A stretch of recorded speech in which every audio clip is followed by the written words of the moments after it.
She's so fine. Hell of a hell of a blows my mind.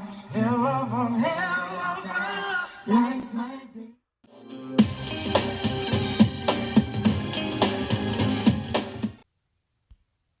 What's good, guys? Today is Monday, March the 27th, 2023. This video will be regarding the Shanquella Robinson case. And specifically, I wanted to take a look at the actual letter that was sent by the attorneys for Shanquella Robinson's family, Ben Crump and Sue Ann Robinson.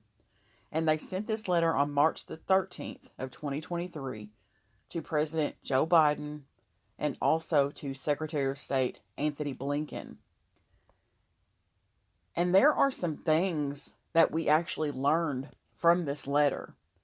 So I'm just going to go ahead and get into it. It's regarding the death of American citizen Shanquella Robinson in Mexico. On behalf of the family of Shanquella Robinson, we write to request immediate diplomatic intervention from the U.S. government in this transnational criminal case. The case involves the death of Shanquella Robinson, a 25-year-old ambitious, bright entrepreneur and American citizen. Shanquella traveled to Cabo San Lucas, Mexico on October the 28th of 2022 and was reported dead in a luxury villa in Cabo on October the 29th of 2022. Her 6 travel mates, returned to the U.S. the next day. 3 of the 6 travel mates, Winter Donovan, Khalil Cook, and Daejhanae Jackson, would transport Shanquella's luggage from Mexico to her mother's home in Charlotte, North Carolina. They would give their condolences and inform Mrs. Robinson that Shanquella passed away from alcohol poisoning. On November the 16th, 2022, one of the travel snakes shared video from a cell phone camera around the campus of Winston-Salem University, the college that Shanquella Robinson attended. The video shows Shanquella being beaten in the villa while naked by one of the 6 travel snakes, who was identified by a witness as Daejhanae Jackson. An autopsy report prepared on October the 30th of 2022 in Mexico by medical examiner Dr. Rene Adalberto Galvan Asegura noted that Shanquella's body had a head injury and concluded that Shanquella's cause of death was a broken neck. Now let's stop right there. There's a few things that we learned from that. It's more or less vetting the information that we previously had. Now, I will beg to differ that she was not found dead in a villa in Cabo San Lucas, but rather San Jose del Cabo. And that makes a difference to me, so I'm always going to correct that. We learned that they returned to the U.S. on October the 30th. So they went to that hotel by the airport, and they didn't hang out and spend several days there. They went right on back, okay? We learned exactly who went to Miss Salamonda Robinson's house. That was Winter Donovan, Khalil Cook, and Daejhanae Jackson. The part about this video, now I had never heard how that got, or came to be rather.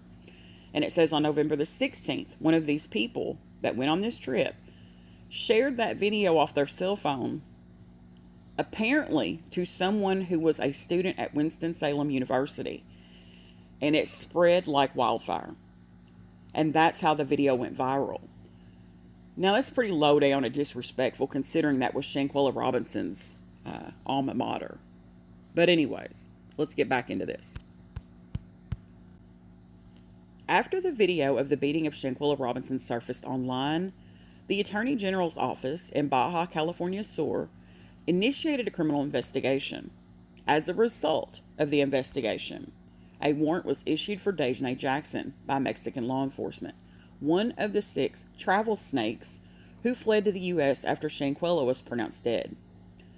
Miss Jackson was identified as the perpetrator of femicide against Shanquella Robinson, a homicide based on gender. That part's pretty clear cut. We know for a fact from that statement that the warrant was issued for Daejhanae Jackson. We pretty much knew that already, but that just confirms it. If a U.S. citizen commits homicide in Mexico and returns back to the U.S., as you are aware, they can face criminal charges in the U.S. under federal law or state law, depending on the circumstances of the crime. Federal charges are brought in cases where the crime involves interstate commerce or federal law enforcement agencies.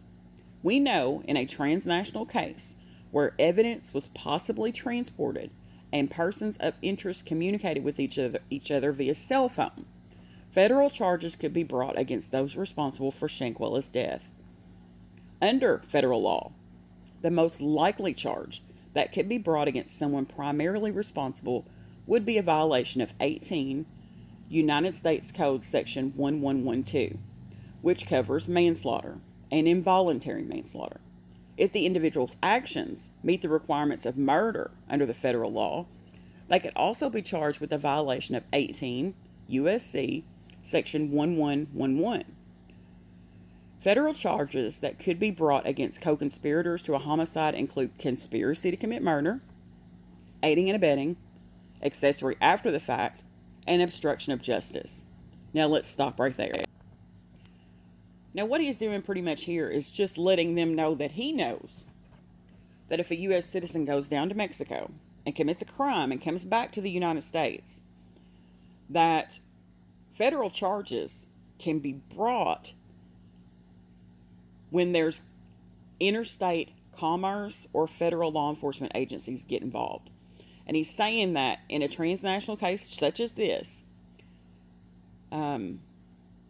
these people, these 6 travel snakes, they used their cell phone to film this, and that alone, bringing that cell phone back into the United States, can qualify them for federal charges here. Okay? He's also saying that, and he's letting them know where he knows this from, and it's 18 U.S.C. Section 1112 and Section 1111, manslaughter and murder in the United States Code. He's letting them know that, look, you guys can also bring charges against these travel snakes for conspiracy to commit murder, because we don't know what was discussed, if it was discussed here and then went there, or if it was discussed in that villa and came back here, aiding and abetting, accessory after the fact, and obstruction of justice. All of those are very real charges that they could all be facing. He goes on to say, as you are also, of course, aware, transnational criminal cases can be complex and challenging to resolve, especially when they involve individuals and entities in different countries. We understand each country has sovereignty over its own citizens, and that each country has its own legal systems, which can create issues. We also understand there is a protocol for the resolution of transnational crimes. Despite reaching out to consular authorities who are tasked with being the family's guide and liaison in cases such as this, we have encountered numerous obstacles in our efforts to receive information for the family on whether those responsible would ever be brought to justice. While on a fact-finding mission on behalf of the family, Attorney Sue Robinson was advised by a member of the U.S. Consular Corps in Mexico that if the family was seeking information about the case, perhaps the family should reach out to the at-large travel snakes. Certainly, that is an unacceptable response to share with an American family in regards to their daughter's murder. Now, what he's saying there is he understands, yes, there is protocol that you guys have to go by and that Mexico has to go by. Understands all that. But it is also the responsibility of the consular's office to help these families and act as a go-between for instances such as this. And the answer that Miss Sue Ann Robinson got when she went on her fact-finding mission to Mexico was basically tell the mama and daddy to go talk to the Travelmates. Get them to tell you the information you need. It's just so disrespectful. Going on, it says, given the nature and scope of this case, we believe the diplomatic intervention from the U.S. government could help facilitate the necessary cooperation and coordination between the involved parties to ensure that justice is served timely, that the accused are tried under the appropriate legal system, that extradition is possible, and that international cooperation is fostered. So he's saying, we understand the protocol, we understand that there's procedure you have to go by, but we also understand that you guys need to get involved to put some pressure and force them into cooperating with us and coordinating with us, or either giving us the case. Go on and just give the U.S. the case so that we can handle it. Okay?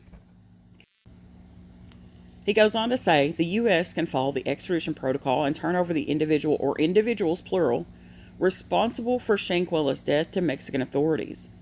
Alternatively, U.S. federal law enforcement agencies can request concurrent jurisdiction with Mexican law enforcement agencies, which would permit U.S. prosecutors to bring the case in the United States as the involved parties are U.S. citizens. We have just witnessed where a swift concurrent response from Mexican and U.S. law enforcement agencies looks like in the kidnapping case of a group of U.S. citizens at Matamoros, Mexico. Both scenarios we are requesting on behalf of Shanquella Robinson's family require a high level of swift diplomatic intervention. My clients recognize that the U.S. government has many priorities and responsibilities, but believe that intervening in this case would not only serve the interests of justice, but also send a clear message that transnational criminal activities will not be tolerated. Thank you for your attention to this matter, and we look forward to hearing from you soon. Sincerely, Benjamin L. Crump and Sue Ann Robinson, attorneys for Shanquella Robinson's family. Lastly, what he's saying is he understands that the government has a lot of stuff going on. But intervening in this case will serve the interest of justice and send a message to Mexico and to anybody else that this type of BS will not be tolerated by the United States. And that's very important. It's a very important message to convey. Now, we don't have the best reputation when it comes to that type of stuff. But this letter was to introduce President Biden and Secretary of State Blinken to the 50-page packet that they received regarding Shanquella Robinson. I have another video that I'm going to be doing regarding this situation, but I just simply wanted to cover the letter in this video. If you haven't already subscribed, go ahead and do that. Hit the bell for notifications, and I will see you guys in my next video. Thanks for watching. Have a great day.